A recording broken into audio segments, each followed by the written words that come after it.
ಓ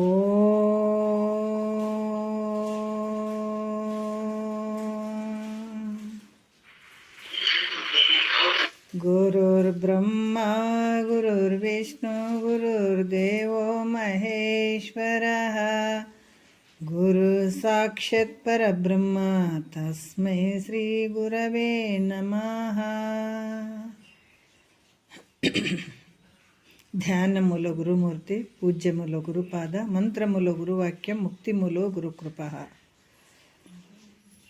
ಶ್ರೋತ್ರಿಯ ಬ್ರಹ್ಮನಿಷ್ಠ ಸದ್ಗುರು ಬಸವಾನಂದರ ಪಾದಕಮಲಗಳಿಗೂ ಅವರ ಪ್ರತಿರೂಪದಂಥ ನಿಜಗುಣಪ್ಪನವರ ಪಾದಕಮಲಗಳಿಗೂ ನನ್ನ ದೀರ್ಘದಂಡ ಪ್ರಣಾಮಗಳನ್ನು ಸಲ್ಲಿಸುತ್ತಾ, ಸದ್ಗುರು ಮಾರ್ಥಂಡ ಸಾಬಾಯಿ ಸದ್ಗುರುಗಳ ಪಾದಕಮಲಗಳಿಗೂ ಹಾಗೂ ರಾಯಪ್ಪ ಸದ್ಗುರುಗಳ ಪಾದಕಮಲಗಳಿಗೂ ನನ್ನ ದೀರ್ಘದಂಡ ಪ್ರಣಾಮಗಳನ್ನು ಸಲ್ಲಿಸುತ್ತಾ, ಗುರು ಸ್ವರೂಪರಾದಂಥ ನನ್ನ ಪತಿದೇವರಿಗೂ ಕೂಡ ನನ್ನ ದೀರ್ಘದಂಡ ಪ್ರಣಾಮಗಳನ್ನು ಸಲ್ಲಿಸುತ್ತಾ, ಮನದಲ್ಲಿ ಸ್ಮರಿಸಿಕೊಳ್ಳುತ್ತಾ, ತಮ್ಮೆಲ್ಲರಿಗೂ ವಂದಿಸುತ್ತಾ,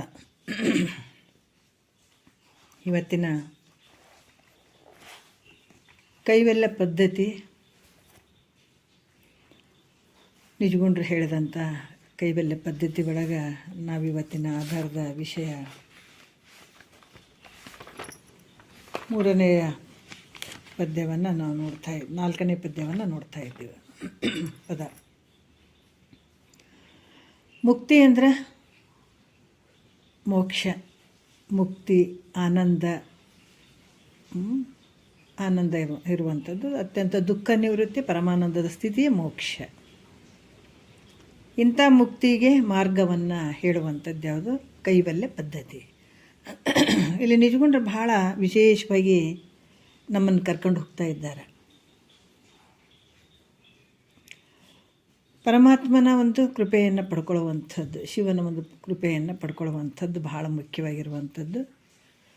ಈ ಶಿವಕಾರುಣ್ಯ ಸ್ಥಳದಲ್ಲಿ ಅದೇ ವಿಚಾರಗಳನ್ನು ಇಲ್ಲಿ ಹೇಳ್ತಾ ಇದ್ದಾರೆ. ನಾಲ್ಕನೆಯ ಪದದಲ್ಲಿ ಜಗತ್ತಿನೊಳಗೆ ಇಷ್ಟೊಂದು ಶರೀರಗಳನ್ನು ಧರಿಸ್ಕೊಂಡು ಬಂದಿದ್ದಾವೆ.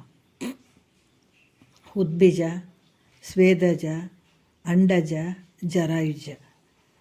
ಇವು ನಾಲ್ಕು ರೀತಿಯಲ್ಲಿ, ನಾಲ್ಕು ಗರ್ಭದಲ್ಲಿ ಬಂದಿದ್ದಾವೆ ಜೀವಿಗಳು. ಉದ್ಬೀಜ ಅಂದ್ರೆ ಭೂಮಿಯನ್ನು ಸೀಳ್ಕೊಂಡು ಹುಟ್ಟುವಂಥ ಜೀವಿಗಳು, ಗಿಡ ಮರಗಳು ಇವೆಲ್ಲ. ಸ್ವೇದಜ ಅಂದರೆ ಬೆವರಿನಿಂದ ಬರುವಂಥ ಜೀವಿಗಳು. ಅಂಡಜ ಅಂದರೆ ತತ್ತಿಯಲ್ಲಿ ಬರುವಂಥ ಜೀವಿಗಳು. ಜರಾಯುಜ ಅಂತಂದ್ರೆ ಮಾಸಿನಿಂದ ಬರುವಂಥ ಜೀವಿಗಳು. ಇವೆಲ್ಲ ಜೀವಿಗಳಲ್ಲಿ ಎಲ್ಲ ಶರೀರ ತೊಟ್ಕೊಂಡು ಬಂದಿದ್ದಾವೆ. ಅವು ಹೆಂಗೆ ಬಂದವು ಅಂದಾಗ ಪಾಪ ಪುಣ್ಯಕ್ಕನುಸಾರವಾಗಿ ಮನುಷ್ಯನ ಶರೀರ ಬರುವಂಥದ್ದು ಕೂಡ ಪಾಪ ಪುಣ್ಯದಿಂದನೇ. ದೇವತೆಗಳದು ಬಹಳಷ್ಟು ಪುಣ್ಯದ ಫಲದಿಂದ ದೇವತೆಗಳ ಒಂದು ರೂಪ ಬರುವಂಥದ್ದು, ಶರೀರ ಬರುವಂಥದ್ದು.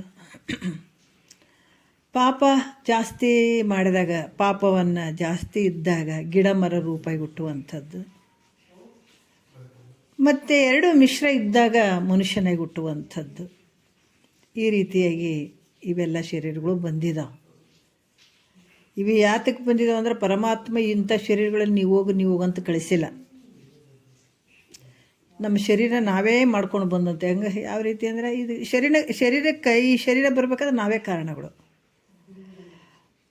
ಪಾಪಾನುಗುಣದಿಂದ ಗಿಡ ಮರ ಕ್ರಿಮಿಗಳ ರೂಪಾಗಿ ಅಂತ ಹೇಳ್ತಾರೆ. ಅದಕ್ಕೆ ನಾವೇನು ಮಾಡಿದ್ವಿ ಅದು ನಮಗೆ, ನಾವು ಪಾಪ ಮಾಡಿದ್ವಿ ನಮ್ಮ ಬೆನ್ನಿಗೆ ಐತೆ, ಪುಣ್ಯ ಮಾಡಿದ್ವಿ ನಮ್ಮ ಬೆನ್ನಿಗೆ ಐತೆ. ಭಾಳಷ್ಟು ಇವೆರಡಕ್ಕಿಂತ ಹೆಚ್ಚಿನ ಒಂದು ನಿಷ್ಕಾಮದ ಪುಣ್ಯ ಏನಾರು ಇತ್ತು ಅಂದಾಗ ಗುರು ಮುಖಾಂತರ ಕೇಳ್ಕೊಂಡಾಗ ಆ ಮುಕ್ತಿಯನ್ನು ತಗೊಳ್ಳುವಂಥದ್ದು ನಮಗೆ ಐತೆ. ಇವ್ಯಾವಕ್ಕೂ ಅಧಿಕಾರ ಇಲ್ಲ, ಅವಕಾಶ ಇಲ್ಲ ಪಾಪ. ಯಾಕಂದರೆ ತಮ್ಮ ಪಾಪದ ಫಲವಾಗಿ ಅವಕಾಶಕ್ಕೆ ವಂಚಿತವಾಗಿರುವಂಥ ಹಲವಾರು ಶರೀರಗಳು ಅದಾವೆ. ನಮ್ಮ ಕಣ್ಣೆದುರಿಗೆ ಕಾಣಿಸ್ತಾವಿಲ್ಲ. ಅದಕ್ಕೆ ಮಾನವ ಶರೀರಕ್ಕೆ ಮಾತ್ರ ಇದನ್ನು ಪಡ್ಕೊಳ್ಳುವಂಥ ಒಂದು ಮುಕ್ತಿಯನ್ನು, ಈ ದುಃಖವನ್ನು ನಿವೃತ್ತಿ ಮಾಡ್ಕೊಳ್ಳುವಂಥದ್ದು, ಅತ್ಯಂತ ದುಃಖವನ್ನು ನಿವೃತ್ತಿ ಮಾಡ್ಕೊಳ್ಳುವಂಥ ಶಕ್ತಿ ಮನುಷ್ಯನ ಶರೀರಕ್ಕೆ ಮಾತ್ರ ಐತೆ. ಇಂಥ ಒಂದು ಶರೀರದಲ್ಲಿ ಇಲ್ಲಿ ಕೂಡ ಇಂಥ ಶರೀರವನ್ನು ತೊಟ್ಕೊಂಡು ಬಂದರೂ ಕೂಡ ಇದು ತಿಳಿದೇ ಇರುವಂಥ ಹಲವಾರು ಜನ ಇದ್ದಾರೆ. ಅದು ತಿಳಿದೇ ಇರುವಂಥ ಭಾವಗಳೇನದೋ ಅದು ಒಂದು ಪಾಪದ ಫಲನೇ.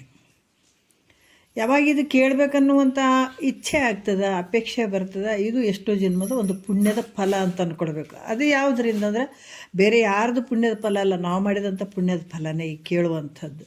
ಇದು ನಮಗಾಗಿ ಕೇಳುವಂಥದ್ದು. ಇದು ನಾವು ಹೇಳ್ತೀವಿಲ್ರಿ, ನಮ್ಮ ಗಂಡನ್ನೇ ಕೇಳ್ತಾ ಇದ್ದಾನ ನಮಗೆ ಯಾಕ್ರಿ ಅನ್ನುವಂಥದ್ದಲ್ಲ. ಹೆಂಡ್ತಿ ಕೇಳಕತ್ತೇಳಿ ಬಿಡ್ರಿ ಸಾಕು ನಮಗೆ ಯಾಕ್ರಿ ಅಂತ ಅನ್ನುವಂಥದ್ದಲ್ಲ. ಮಕ್ಕಳು ಕೇಳ್ತಾ ಇದ್ದಾರೆ ಬಿಡ್ರಿ ಅಂತ ತಾಯಿ ತಂದೆ ಸರ್ಕೊಳ್ಳುವಂಥದ್ದಲ್ಲ.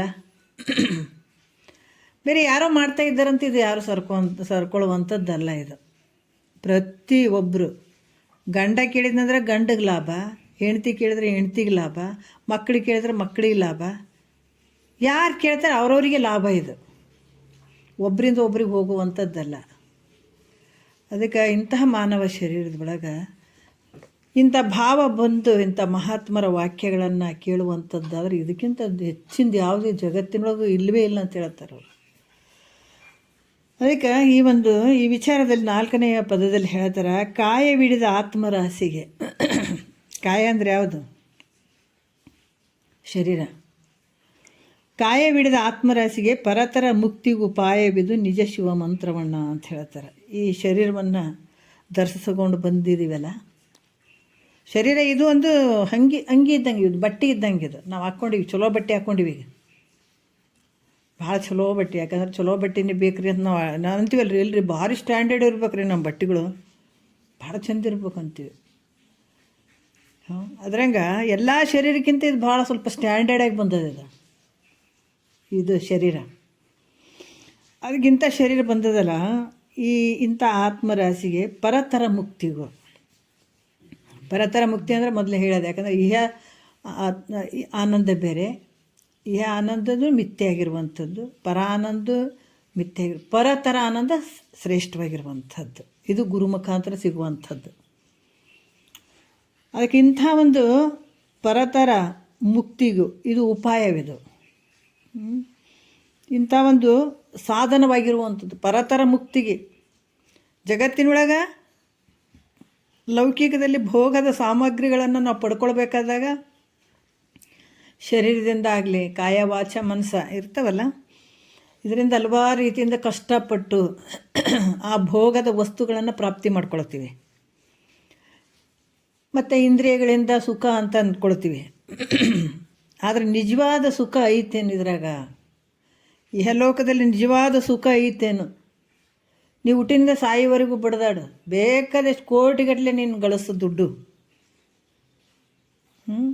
ಆದರೆ ಇದು ನಿಜವಾದ ಆನಂದ ಐತೇನು ಅಂದರೆ ಇಲ್ಲ. ಪರಲೋಕದಾಗ ಆನಂದ ಐತೇನ್ರಿ? ಮತ್ತು ಇಲ್ಲಿ ಬಿಟ್ಟು ಮತ್ತೆ ಮುಂದೆ ಹೋಗೋದಕ್ಕೆ ನಾವು ಸಾಧನೆಗಳನ್ನು ಮಾಡ್ತೀವಿ. ಏನು? ಜಪ, ತಪ, ಯಜ್ಞ, ಯಾಗಾದಿಗಳನ್ನು. ಇಲ್ಲರಿ, ಯಾಕೆ ಮಾಡಾಕತ್ತೀರಿ?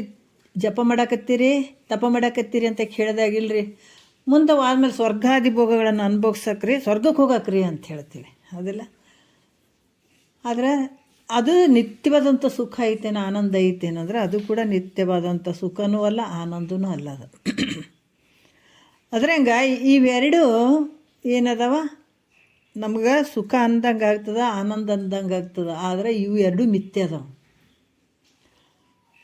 ಮತ್ತು ಇದಕ್ಕಿಂತ ಹೆಚ್ಚಿನ ಆನಂದ ಯಾವುದು ಐತೆ ಅಂದ್ರೆ ಅದು ಗುರುವಾಕ್ಯದಲ್ಲೇ ಐತೆ ನೋಡ್ರಿ. ಈಗ ಬರೀ ನಾವು ಹಿಂಗೆ ಮಾಡಿದರೆ ನಾವು ಹಿಂಗೆ ಮಾಡ್ಕೊಂಡ್ರೆ ಇವೆಲ್ಲ ಸಿಗ್ತಾವೆ. ಆದರೆ ನಿಜವಾದ ಆನಂದ ಐತೆ ಅಂದರೆ ಇಲ್ಲ. ನಿಜ ಆನಂದ ಎಲ್ಲಿ ಐತೆ? ಅದು ಸವಿಯದೇ ಇರುವಂಥ ಆನಂದ ಎಲ್ಲೈತೆ? ಅದು ತಕ್ಷಣದಲ್ಲಿ ಪ್ರಾಪ್ತಿಯಾಗುವಂಥ ಆನಂದ ಎಲ್ಲೈತೆ? ನಾವು ಬೇಡ ಭಾಳ ದಿವಸ ಬೇಡ್ರಿ, ಸತ್ತ ಮೇಲೆ ಸಿಗುವಂಥವು ಬೇಡ್ರಿ, ನನಗೆ ಈಗ ಆಗ್ಬೇಕ್ರಿ. ನೀ ರೆಡಿಯಾಗ, ಯಾರಿಲ್ಲ, ನಿನಗೆ ಬೇಕಾದಂಗೆ ಭಗವಂತ ಎಲ್ಲವನ್ನು ಕೊಟ್ಬಿಟ್ಟಿದ್ದಾನೆ ನಿನಗೆ. ಇಲ್ಲರಿ, ಇದೇ ಜನ್ಮದಲ್ಲಿ ಆನಂದ ಪಡ್ಕೊಳ್ಬೇಕು ಅಂತ ಆನಂದ ಸವಿಯದೇ ಆನಂದ, ನಾಶ ಆಗದೇ ಆನಂದ, ಯಾರು ಕಸಿದುಕೊಳ್ಳದೇ ಇರುವಂಥ ಒಂದು ಇದು ಸಂಪತ್ತಿದು. ಇದನ್ನು ನೀವು ಮಾಡ್ಕೊಳ್ಬೇಕು. ಎಲ್ಲಿ ಐತಪ್ಪ ಅಂದರೆ ಇದು ಗುರುವಚನದಲ್ಲೇ ಸಿಗ್ತದೆ, ಬೇರೆ ಎಲ್ಲೂ ಸಿಗಂಗಿಲ್ಲ. ಇದು ಗುರುವಚನ ಹೆಂಗಿರಬೇಕು? ಶ್ರೋತ್ರಿಯ ಬ್ರಹ್ಮನಿಷ್ಠ ಸದ್ಗುರುವಿನ ವಚನದಲ್ಲೇ ಇದು ಸಿಗ್ತದೆ. ಇದು ಎಂಥ ಆನಂದ ಅಂದರೆ ಪರತರ ಆನಂದ. ಈ ಪರತರ ಆನಂದ ಭಾಳ ಶ್ರೇಷ್ಠವಂತ. ಇದಕ್ಕೆ ಸಾಧನ ಆಗಿರುವಂಥದ್ದು ಯಾವುದು? ಇದಕ್ಕೆ ಸಾಧನ ಆಗಿರುವಂಥದ್ದು ಯಾವುದು ಅಂದ್ರೆ ಇದು ಶಿವಮಂತ್ರ, ನಿಜ ಶಿವಮಂತ್ರವನ್ನ ಅಂತ ಹೇಳ್ತಾರೆ. ಇಂಥ ಥರ ಮುಕ್ತಿ ಪಡ್ಕೊಳ್ಬೇಕಾಗಿತ್ತಂದ್ರೆ ಯಾವುದಪ್ಪ ಅಂತಂದಾಗ ನಿಜ ಶಿವಮಂತ್ರವನ್ನ ಅಂತ ಇಲ್ಲಿ ಪಂಚಾಕ್ಷರಿ ಮಂತ್ರದ ಬಗ್ಗೆನೂ ಹೇಳಿದರು, ಷಡಾಕ್ಷರಿ ಮಂತ್ರದ ಬಗ್ಗೆನೂ ನಿನ್ನೆ ಕೆಲವು ವಿಚಾರಗಳು ಬಂದವು. ಮತ್ತು ಇದರಿಂದ ಭಾಳಷ್ಟು ಮಹಾತ್ಮರು ಭಾಳಷ್ಟು ಪಡ್ಕೊಂಡಿದ್ದಾರೆ. ದೇಹದಾರಿಗಳಾದಂಥ ಒಬ್ಬರಿಗೂ ಶಿವಮಂತ್ರ ಅನ್ನುವಂಥದ್ದು ಶ್ರೇಷ್ಠವಾದಂಥದ್ದು ಮತ್ತು ಮೋಕ್ಷಕ್ಕೆ ಸಾಧನ ಆಗಿರುವಂಥದ್ದು. ಇದು ಮಾರ್ಗ ಹೇಳ್ತಾರೆ. ನಮಗೆ ಮಾರ್ಗನೇ ಗೊತ್ತಿಲ್ಲಲ್ಲ, ಮುಕ್ತಿಗೆ ಮಾರ್ಗ ಬೇಕಲ್ಲ. ಒಂದು ಊರಿಗೆ ಹೋಗ್ಬೇಕಾದ್ರೆ ಒಂದು ಒಳ್ಳೆ ಮಾರ್ಗ ಬೇಕಾಗ್ತದೆ ನಮಗೆ ಹೋಗೋಕೆ. ಮಾರ್ಗನೇ ಗೊತ್ತಿರಲಿಲ್ಲ ಅಂದ್ರೆ ಹೋಗೋಕ್ಕಾಗ್ತದೇನು? ಹಾಗಾಗಿ ಇಂಥ ಮುಕ್ತಿಯನ್ನು ನಾವು ಪಡ್ಕೊಳ್ಬೇಕಾಗಿತ್ತು ಅಂದ್ರೆ ಶಿವಮಂತ್ರ ಅನ್ನುವಂಥದ್ದು ಶ್ರೇಷ್ಠವಾದಂಥ ಈ ಮುಕ್ತಿಗೆ ಸಾಧನ ಆಗಿರುವಂಥದ್ದು ಅಂತ ಹೇಳುವಂಥದ್ದು. ಬಹಳಷ್ಟು ಮಹಾತ್ಮರು ಹಿಂಗೆ ಹೋಗ್ಯಾರ. ಅವರು ಸುಮ್ಮನೆ ಹೆಂಗೆಂಗೋ ಹೋಗಿಲ್ಲ. ಅವರು ಇದೇ ಮಾರ್ಗದಿಂದ ಹಿಂಗೆ ಹೋದಂಥದ್ದು, ಆ ಮುಕ್ತಿಯನ್ನು ಪಡ್ಕೊಂಡಂಥದ್ದು. ಯಾರ್ಯಾರು? ಗೌತಮ, ವಾಮದೇವ ಮೊದಲಾದ ಮುನಿಗಳು. ಇವರೇ ಹೆಂಗಂದ್ರೆ ಈ ಶಿವಮಂತ್ರದ ಮಹಿಮೆಯಿಂದಲೇ ಇವರು ಮಹಾ ತೇಜಸ್ವಿಗಳಾದ್ರಂತ ನೋಡ್ರಿ. ಏನಂದ್ರೆ ಗೌತಮ, ವಾಮದೇವ, ಭಾಳಷ್ಟು ಇವು ಮುನಿಗಳೇನದಾರ ಈ ಶಿವಮಂತ್ರದ ಮಹಿಮೆಯಿಂದಲೇ ಮಹಾ ತೇಜಸ್ವಿಗಳಾದ್ರಂತ ಅನ್ನುವಂಥದ್ದು ಈ ಮುಂದಿನ ಪದದಲ್ಲಿ ಹೇಳ್ತಾರೆ, 3ನೇ ನುಡಿಯಲ್ಲಿ ಹೇಳ್ತಾರೆ. ಗೌತಮ, ವಾಮದೇವ, ಶಿವಶಿವ, ಶ್ವೇತ, ವಸಿಷ್ಠ, ನಾರದ, ಸನಕಾದಿ ಪುನೀತ ಮುನೀಶ್ವರರು, ಚಾರು ಪುನೀತ ಮುನೀಶ್ವರರು. ಶ್ಲೋಕ ಹೇಳ್ತಾರೆ. ವಸಿಷ್ಠ ವಾಮದೇವದಾದ್ಯ ಮುನಯೋ ಮುಕ್ತ ಕಲ್ಮಷಃ ಮಂತ್ರೇಣಾನೇನ ಸಂಸಿದ್ಧ ಮಹಾತೇಜಸ್ವಿನೋ ಭವನ್ ಎನ್ನಲಾಗಿ ಇಂತೆನ್ನಲಾಗಿ ಶ್ರುತಿ ಎನ್ನಲಾಗಿ ಓತು ಜಪಿಸಿ ಮಂತ್ರವಿದನು ಭಕ್ತಿಯೋಳು ವಿಖ್ಯಾತರೆಂದೆನಿಸಿದರೆನ್ನಲಾಗಿ ಅಂತ ಈ 3ನೇ ನುಡಿಯಲ್ಲಿ ಹೇಳ್ತಾರೆ. ಯಾರಂದರೆ ಗೌತಮ ಋಷಿ ಮತ್ತು ವಾಮದೇವ, ಇವರು ಋಷಿ. ಈ ಶಿವಶಿವ ಅನ್ನುವಂಥದ್ದು ಏನಂದ್ರೆ ಕಲ್ಯಾಣದಾಯಕವಾಗಿರುವಂಥದ್ದು. ಶಿವಶಿವ ಅನ್ನುವಂಥದ್ದು ಏನಂದ್ರೆ ಕಲ್ಯಾಣದಾಯಕವಾಗಿರುವಂಥದ್ದು. ಮತ್ತು ಈ ಒಂದು ವಿಚಾರವನ್ನು ಹೇಳ್ತಾರೆ. ಇವರೆಲ್ಲರೂ ಗೌತಮ ಆಗಿರ್ಬೋದು, ವಾಮದೇವ ಮಹರ್ಷಿಗಳಾಗಿರ್ಬೋದು, ಶ್ವೇತ, ವಸಿಷ್ಠ, ನಾರದ ಮತ್ತು ಸನಕ, ಸನಂದನ, ಸಂಜಾತ, ಸನತ್ ಕುಮಾರ್, ಇನ್ನು ಎಷ್ಟೋ ಮಂದಿ ಭಾಳಷ್ಟು ಜನ ಅದಾರ ಮುನಿಗಳು. ಇವರು ಶಿವಮಂತ್ರವನ್ನು ಭಾಳಷ್ಟು ಪ್ರೇಮದಿಂದ, ಒಲವಿನಿಂದ, ಭಕ್ತಿಯಿಂದ, ಕಾಟಾಚಾರಕ್ಕಲ್ಲ. ಇದು ನಾವು ಕುಂತು ಕೇಳೋದು ಕಾಟಾಚಾರಕ್ಕೆ ಕುಂತು ಕೇಳಬಾರ್ದು. ಸುಮ್ಮನೆ ಏನೋ ಒಂದು ತಾಸು ಹೋಗ್ಲಿ ಬಿಡ್ರಿ ಅಂತ ಹಂಗಲ್ಲ. ನಮಗಿದು ಸಿಗಕತ್ತದಂದ್ರೆ ನಾವು ಧನ್ಯರಂತ ಅಂದ್ಕೊಳ್ಬೇಕು. ಹುಡುಕ್ಯಾಡಿದ್ರೆ ಎಲ್ಲೂ ಸಿಗಂಗಿಲ್ಲ. ಯಾಕಂದ್ರೆ ನಮ್ಮ ಪುಣ್ಯಕ್ಕನುಸಾರವಾಗಿ ನಮಗೆ ಈ ವಾಕ್ಯಗಳು ಕಿವಿಗೆ ಬೀಳ್ತಾವೆ. ಅದು ಇಲ್ಲೇ ಆಗಿರ್ಬೋದು, ಎಲ್ಲೇ ಆಗಿರ್ಬೋದು. ಯಾವ ಈ ವಿಚಾರಗಳು ಹೇಳುವಂಥದ್ದು. ಅದಕ್ಕೆ ಇಲ್ಲಿ ಇಂಥ ಮುನಿಗಳು ಇದನ್ನು ಉಂಡವರು. ಈ ಅಡುಗೆ ಹೆಂಗದಂದ್ರೆ ಭಾಳಷ್ಟು ಮಹಾತ್ಮರು ಉಂಡು ಆನಂದವಾಗಿದ್ದಾರೆ. ಇವಾಗ ಆನಂದವಾಗಿ ಅವ್ರು ಪಡ್ಕೊಂಡಂಥದ್ದು ಇದೇ ಅಡುಗೆನೇ ಊಟ ಮಾಡಿ, ಮತ್ತು ಬೇರೆ ಏನೂ ಇಲ್ಲ, ಮತ್ತು ಹುಡ್ಕೋಕೆ ಹೋಗಂಗಿಲ್ಲ. ಅಂಥ ಅಡುಗೆಗೆ ನಾವು ಕೈ ಹಚ್ಚಿವೀಗ. ಮಹಾತ್ಮರು ಊಟ ಮಾಡಿದಂಥ ಅಡುಗೆಗೆ ನಾವು ಕೈ ಹಚ್ಚಿವೀಗ. ಮತ್ತು ಇದಕ್ಕಿಂತ ಬೇರೆ ಅಂತ ಹುಡ್ಕಂಗಿಲ್ಲ ಇಲ್ಲಿ. ಏನು ಹೇಳ್ತಾರೆ ಇವರೆಲ್ಲ ಮುನಿಗಳು ಎಲ್ಲ ಅದಕ್ಕೆ ಹೇಳ್ತಾರೆ. ಶ್ರೀರಾಮಚಂದ್ರ, ಶ್ರೀಕೃಷ್ಣ ಪರಮಾತ್ಮ ಎಲ್ಲರೂ ಇದನ್ನೇ ತಗೊಂಡದ್ದು, ಇವೇ ವಾಕ್ಯಗಳನ್ನು ಸ್ವೀಕಾರ ಮಾಡಿದ್ದು. ಮತ್ತು ಈ ಮುನಿಗಳು ಮೊದಲು ಮಾಡಿ ಈ ಶಿವಮಂತ್ರವನ್ನು ಪ್ರೇಮದಿಂದ, ಒಲವಿನಿಂದ, ಭಕ್ತಿಯಿಂದ ಇದನ್ನು ಚೆನ್ನಾಗಿ ಜಪ ಮಾಡಿ ಜಗತ್ತಿನಲ್ಲಿ ಮಹಾ ತಪೋಶಕ್ತಿ ಉಳ್ಳಂಥವ್ರಾದ್ರು ನೋಡ್ರಿ. ಇದನ್ನೇ ಜಪ ಮಾಡಿ ಮತ್ತು ಕೀರ್ತಿಯನ್ನು ಕೂಡ ಪಡೆದ್ರು. ಇದನ್ನು ಇದರಿಂದ ಶಿವಮಂತ್ರದಿಂದ. ಮತ್ತು ಇದಕ್ಕೆ ನಿಜಗೊಂಡ್ರು ಕೂಡ ಇಲ್ಲಿ ವಸಿಷ್ಠ ವಾಮದೇವದಾದ್ಯ ಮುನಯೋ ಮುಕ್ತ ಕಲ್ಮಶಃ ಅನ್ನುವಂಥ ಶ್ಲೋಕ ಕೂಡ ಪ್ರಮಾಣ ರೂಪವಾಗಿ ಹೇಳಿದ್ದಾರೆ ಇಲ್ಲಿ. ಅಂದರೆ ಈ ಶಿವ ಮಂತ್ರದಿಂದಲೇ ಅನೇಕ ಸಿದ್ಧಿಯನ್ನು ಪಡೆದಂಥ ಮತ್ತು ಪಾಪದೋಷಗಳಿಂದ ಬಿಡುಗಡೆ ಹೊಂದಿದಂತಹ ಅನೇಕ ಸಿದ್ಧಿಗಳು ಕೂಡ ಪ್ರಾಪ್ತಿಯಾಗ್ತದ, ಮತ್ತು ಪಾಪ ದೋಷಗಳಿಂದ ಬಿಡುಗಡೆ ಆಗ್ತದ. ಅಷ್ಟು ತಾಕತ್ತು. ಅದಕ್ಕೆ ನಾವು ಉಪದೇಶ ತಗೊಂಡು ಸುಮ್ಮ ಕುಂದ್ರಂಗಿಲ್ಲ. ಸಾಲಿಗೆ ಹೆಸರು ಹಚ್ಚಿದ ಮೇಲೆ ಹುಡುಗರು ಓದಬೇಕಾ ಬೇಡ? ನಾವು ಅರ್ಥ ಮಾಡ್ಕೋಬೇಕು. ಅದಕ್ಕೆ ನಾವೇನು ಪರಮಾರ್ಥದಲ್ಲದ ಇದು ಪ್ರಾಕ್ಟಿಕಲ್ಲಾಗೆ ಏನು ಜಗತ್ತೈತೆ ಕಾಣಿಸ್ತದೆ. ಇಲ್ಲಿ ಹೆಂಗದ ಇಲ್ಲೂ ಹಂಗಾನೆ. ಸಾಲಿಗೆ ಹೆಸರು ಹಚ್ಚಿದ ಮೇಲೆ ಮಕ್ಕಳು ಸುಮ್ಮನೆ ಕೂತ್ಕೊಂಡ್ರೆ ಪಾಸ್ ಆಗ್ತಾರೆ ಅಂದ್ರೆ ಇಲ್ಲ. ಅವ್ರು ಎಷ್ಟು ಕಷ್ಟಪಡ್ತಾರೆ ಯಾರಿಗೆ ಗೊತ್ತು, ಎಷ್ಟು ಗೊತ್ತದಿಲ್ಲ, ನಮ್ಗೆ ಗೊತ್ತದಿಲ್ಲ. ನಮ್ಮ ಮಕ್ಕಳು ಓದಿದ್ದು, ನಾವು ಓದಿದ್ದು ಎಷ್ಟು ಕಷ್ಟಪಟ್ಟು ಕೊನೆಗೆ ಒಂದು ನೌಕರಿ ತೊಗೊಂಡು ಆನಂದವಾಗಿರ್ತಾರಂತ ಅನ್ನೋದು ಐತಿಲ್ಲ. ಅದ್ರಂಗೆ ಇದು ಬ್ರಹ್ಮಜ್ಞಾನವನ್ನು ಪಡ್ಕೋಬೇಕಾದ್ರೆ ಬಹಳಷ್ಟು ಕಷ್ಟವೂ ಬೇಕಿದಕ್ಕೆ. ಅದರ ಪ್ರೀತಿಯಿಂದ, ಪ್ರೇಮದಿಂದ, ಒಲವಿನಿಂದ ಇದನ್ನು ಸ್ವೀಕಾರ ಮಾಡಿದರೆ ಅದು ಕಷ್ಟ ಅನಿಸಲ್ಲ. ಇದನ್ನು ಅದಕ್ಕೆ ಈ ಮಂತ್ರ ಗುರು ಉಪದೇಶ ಮಾಡಿದ ನಂತರ ಅದರ ಜೊತೆಗೆ ಇದನ್ನು ನಾವು ತಿಳ್ಕೊಬೇಕು. ಈ ಮಂತ್ರದಾಗ ಎಷ್ಟು ಶಕ್ತಿ ಅದನ್ನೋದನ್ನು ತಿಳ್ಕೊಳ್ಬೇಕಾಗ್ತದೆ. ಅದಕ್ಕೆ ಇಲ್ಲಿ ಕೂಡ ಹೇಳ್ತಾರೆ, ಶಿವಮಂತ್ರದಿಂದಲೇ ಅನೇಕ ಸಿದ್ಧಿಗಳನ್ನು ಪಡೆದಿದ್ದಾರ, ಮತ್ತು ಪಾಪ ದೋಷಗಳಿಂದ ಬಿಡುಗಡೆ ಹೊಂದಿದಾರ. ಯಾರ್ಯಾರು? ವಸಿಷ್ಠರು, ವಾಮದೇವ ಮುನಿಗಳು ಮೊದಲಾದ ಮುನಿಗಳು ಬಹಳಷ್ಟು ತಪೋಶಕ್ತಿ ಉಳ್ಳಂಥವರಾದರು, ಮತ್ತು ಕೀರ್ತಿಯನ್ನು ಕೂಡ ಸಂಪಾದಿಸಿದರು ಇದೇ ಮಹಾಮಂತ್ರದಿಂದ. ನೋಡ್ರಿ, ಇದರಿಂದನೇ ಅವರು ಕೂಡ ಶಿವಮಂತ್ರದಿಂದನೇ ಇಂಥ ಮಹಿಮೆಯಿಂದನೇ ಭಾಳಷ್ಟು ತಪೋಶಕ್ತಿಯನ್ನು ಪಡ್ಕೊಂಡಿದ್ದಾರ. ಹಿಂಗಂತ ಪುರಾಣಗಳು, ಸ್ಮೃತಿಗಳು, ಶ್ರುತಿಗಳು ಕೂಡ ಹೇಳತ್ತಾವ. ನಾನು ಹೇಳಕತ್ತಿಲ್ಲ. ನಿಜಗೊಂಡ್ರೆ ಏನು ಹೇಳ್ತಾರ? ನಾನು ಹೇಳಕತ್ತಿಲ್ಲಪ್ಪ. ಅದಕ್ಕೆ ಮೊದಲೇ ಹೇಳಿದಾರ, ನಿಜಗೊಂಡ್ರೆ ಅವ್ರು ತಮ್ಮ ಒಂದು ವಿಚಾರಗಳನ್ನು ಹೇಳಕತ್ತಾರೆ ಬಿಡ್ರಿ ಅಂತ ನೀವು ಅಲಕ್ಷ್ಯ ಮಾಡೋಂಗಿಲ್ಲ. ಯಾಕಂದರೆ ನನ್ನ ಸ್ವಂತ ಅನುಭವದಿಂದ ನಾನು ಹೇಳಕತ್ತಿಲ್ಲ. ಶ್ರುತಿ ಸ್ಮೃತಿ ಎಲ್ಲ ಒಂದು ಪ್ರಮಾಣಗಳನ್ನು ಕೊಟ್ಟು ಹೇಳ್ತಾ ಇದ್ದೀನಿ, ಆ ವಿಚಾರಗಳನ್ನು ಹೇಳ್ತಾ ಇದ್ದೀನಿ. ಮತ್ತು ಇದು ನಂಬದೇ ಇದ್ರೆ ನಿಮಗೆ ಅನರ್ಥ ಆಗ್ತದ. ಇಲ್ಲೇ ಹೇಳ್ತಾರ, ನಾನು ಹೇಳಕತ್ತಿಲ್ಲಪ್ಪ. ಶ್ರುತಿಗಳು, ಸ್ಮೃತಿಗಳು, ಪುರಾಣ ಎಲ್ಲದ್ರಾಗ ಇದನ್ನೇ ಹೇಳಕತ್ತದ. ಅದರಿಂದ ಈ ಶಿವಮಂತ್ರ ಈ ಶರೀರವನ್ನು ತೊಟ್ಕೊಂಡು ಬಂದೀವಿಲ್ಲ ಈಗ ನಾವು ಶರೀರವನ್ನು ತೊಟ್ಕೊಂಡು, ಇದು ಭಾಳಷ್ಟು ಏನೋ ಹೇಳ್ತಾರೆ, ತಿಪ್ಪಿ ಕೋಳಿ ಕಾಳಿಗಾಗಿ ತಿಪ್ಪಿ ಕೋಳಿ ಕಾಳಿಗಾಗಿ ಕೆದರಿತಲ್ಲ, ತಪ್ಪಿ ಮುತ್ತು ಸಿಕ್ಕರೋದಕ್ಕೆ ಗೊತ್ತೇ ಇಲ್ಲ ಅಂತ ಒಂದು ಹೇಳ್ತಾರೆ ಮಹಾತ್ಮರು. ಬೆಪ್ಪರಿಗೆ ಪಾರಮಾರ್ಥ ಸಾಧ್ಯವಿಲ್ಲ.